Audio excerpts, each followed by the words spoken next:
ukaba ukoresha imashini ordinateur, telefone Android, ntucike ubutumwa bwiza n'ibiganiro kuri Alimaso TV arivyo Yesu Arakiza, Himbaza Time, Interview, Gospel Music. Gukwiza isi yose ubutumwa bwiza hamwe na Alimaso TV.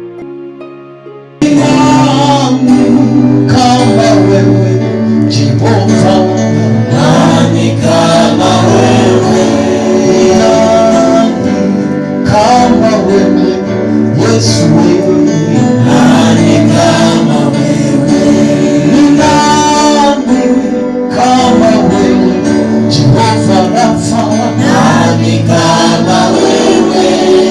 Nani kama wewe Yesu, nani kama wewe?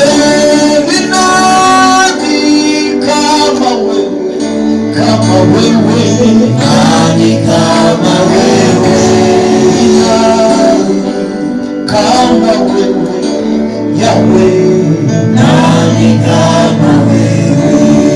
Nani anastahili abudiwa ni wewe? Nani kama wewe? Nani kama wewe Jehova? Nani kama wewe? Hakuna mwingine kama wewe Bwana. Hakuna mwingine kama wewe Bwana.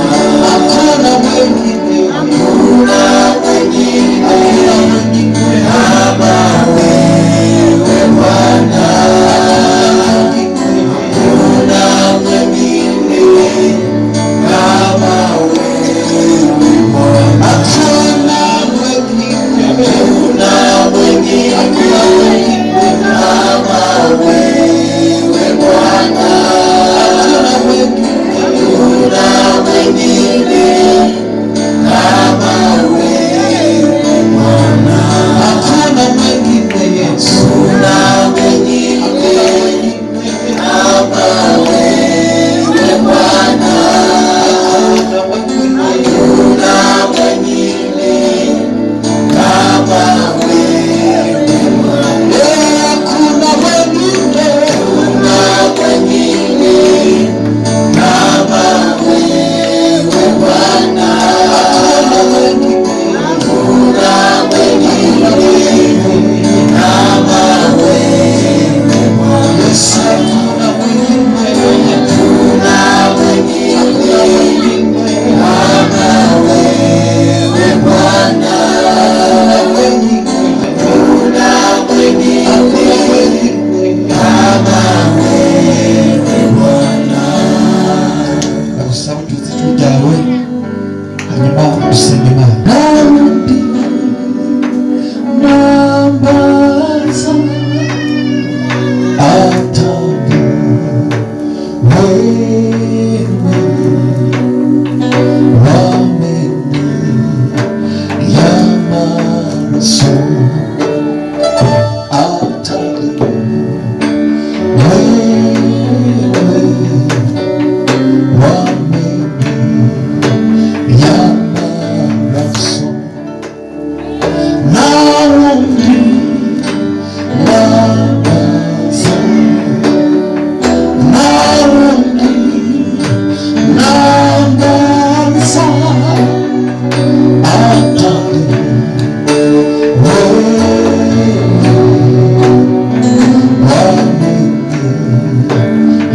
yamaraso naundi nabaza naundi nabaza atali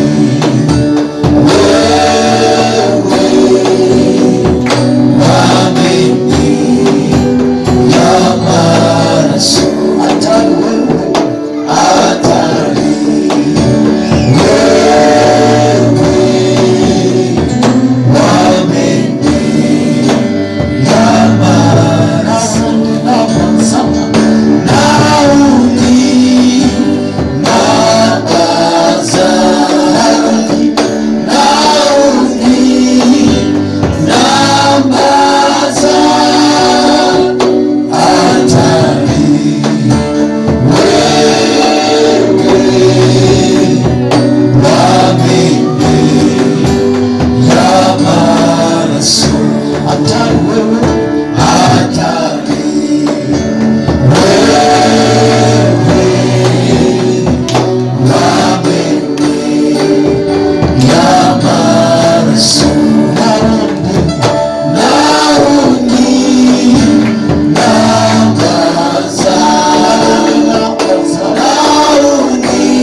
baratungana gusa ariko hari ibyo twibuka wakoze, hari ibyo tugushimira, hari intambara, hari kwibana natwe, hari kuturanira intambara.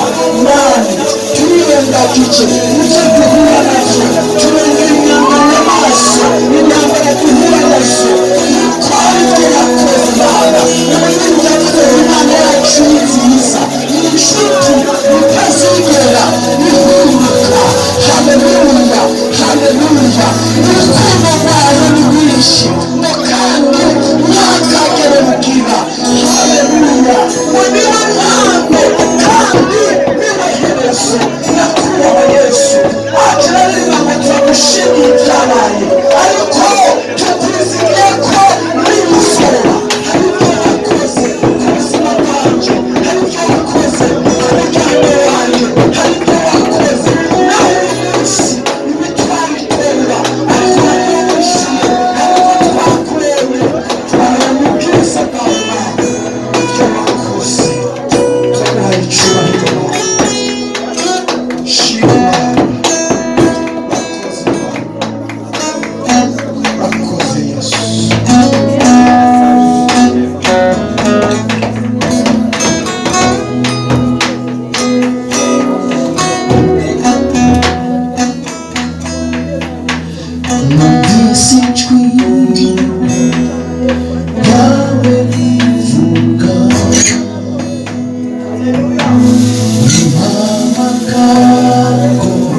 wanje, uvugane n'umutima w'umuntu wese ari muri kino kibanza, uvugane n'umutima wose ukwiteze. Umuntu wese ari imbere yawe Mana, ahure n'igitangaza, ahure n'ukuboko kwawe kw'inkomezi. Umuntu wese ari muri kino kibanza, wewe Uhoraho, wowe utabara utarinze gutabaza, wowe ukora imirimo atari umwana w'umuntu urinze kugisha inama, turagukomeye amashyi kuko ntakikunaniye. Ushobora byose Mana, ushobora byose Yesu. Ngwino uvugane n'imitima y'abantu bawe, ngwino uvugane n'imitima y'ishengero ryawe. Haleluya.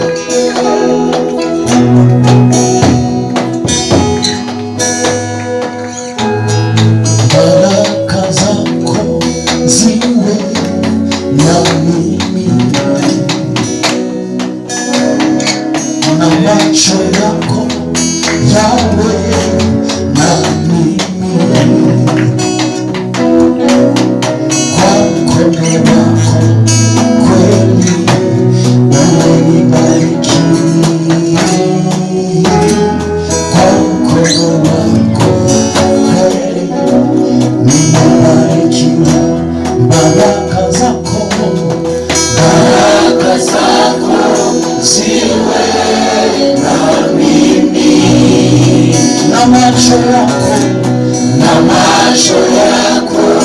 yawe na mimi, mapenzi yako yawe na mimi, mapenzi yako yawe na mimi, mapenzi yako yawe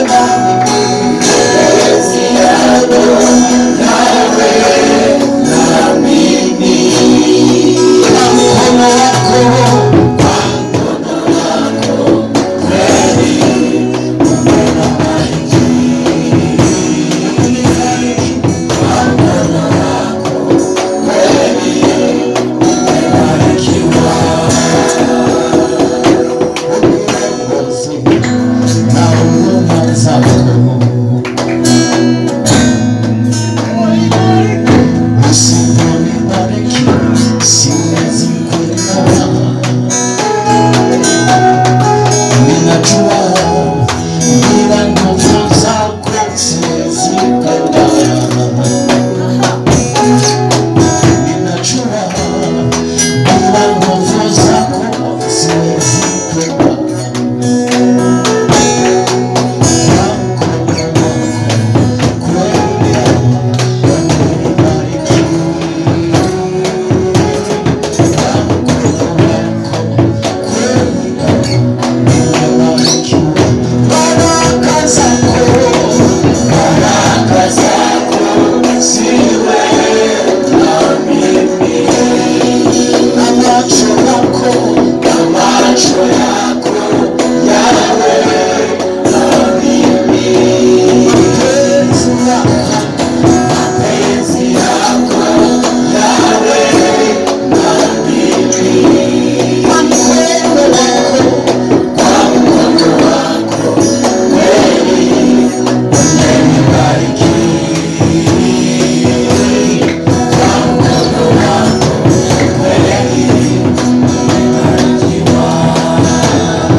ijambo ryawe ryarambwiye ngo Imana se umwami wacu Yesu Kristo mbwira agahezagiro kuko yaduhezagiranye na Kristo imihezagiro y'ahantu ho mu ijuru. Uratugirire neza Mana, ibyo wabikoze tutarabaho, ibyo wabiremye, ibyo wabyiyumviriye, ibyo wabiteguye kera tutaraba n'insoro mu nda z'abatwibarutse. Haleluya. Ibihe bitarabaho, umucyo utararemwa, ijoro ritarabaho, jambo bahoze. Wamame ubutumwa umuntu wese aramuha. Wowe ufise intambara, uriko uragora, Imana irambwiye ngo yakubwiye abakurwanya canke abaguhiga, wowe ico uri nico uzoba. Imana itunganije wewe utaraba, baba bakurwanya batarabaho. Imana imenyera kure ivyo bimvira, ikamenyera kure ivyo bapanga, ikamenyera kure ivyo bategura. Iyo niyo ikubereye maso. Nico gituma ijambo ry'Imana rivuga ngo ukuzigama ntahunyiza, ngo uzigama Abisirayeli ntazohunyiza. Bababwire wowe uri ngaha, hari umwami akubereye maso, hari umwami akurinda ijoro n'umutaga, hari ukurwanirira ijoro n'umubare, hari ubona ivyo wowe utabona, hari ubona intambara ku buzima bwawe, isura n'izo utabona.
Dai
ukaba ukoresha imashini ordinateur, telefone Android, ntucike ubutumwa bwiza n'ibiganiro kuri Arimaso TV arivyo Yesu arakiza, Himbaza Time, Interview, Gospel Music. Gukwiza isi yose ubutumwa bwiza hamwe na Arimaso TV.